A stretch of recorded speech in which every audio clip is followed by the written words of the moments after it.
Buying to developments it carries its own risk. Of course, it depends on what developer you're buying from.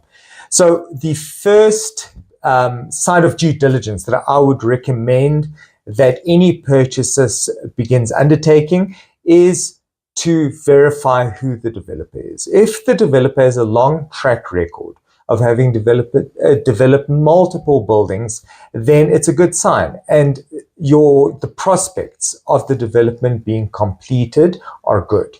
Whereas if this is a first-time developer, there is a risk that the development won't be completed.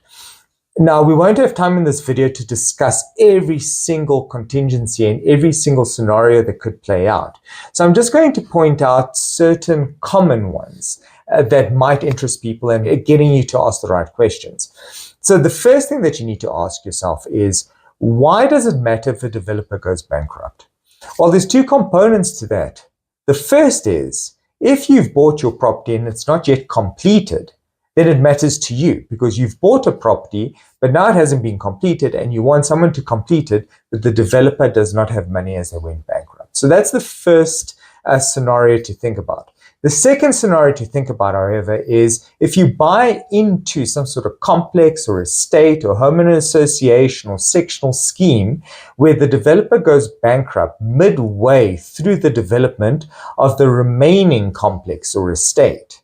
How does that impact your purchase price? Because it's great to have this notion or idea of this beautiful development where maybe 5 houses get built, but it's got space for 20. And now the common property starts becoming dilapidated. No one's taking care of it. Developer doesn't have money anymore. And you're sitting with 5 houses in this massive estate and absolutely no interest at all in finishing the estate. Your property value goes down. And now you've just bought into something, even though your house is complete, you've bought into something that you cannot do anything with.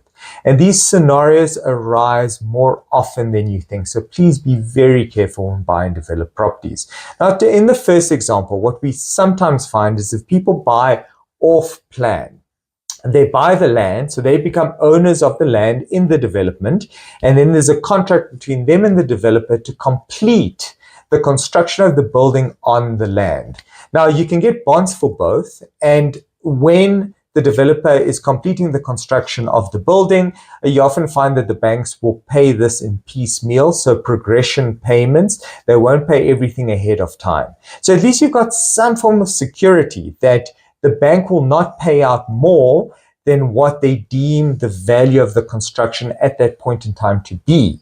However, you still sit with a piece of land that's only partly built, that you've spent money on, and again, maybe you can't do anything with. So please be very careful, especially when buying off plan, when you're still waiting for the developer to complete the construction, because if they don't complete the construction, you do still sit with the property, you do still have to pay a bond over the piece of land and whatever part construction has taken place, but you can't live on the property because obviously it's more than likely inhabitable and doesn't have an occupation certificate.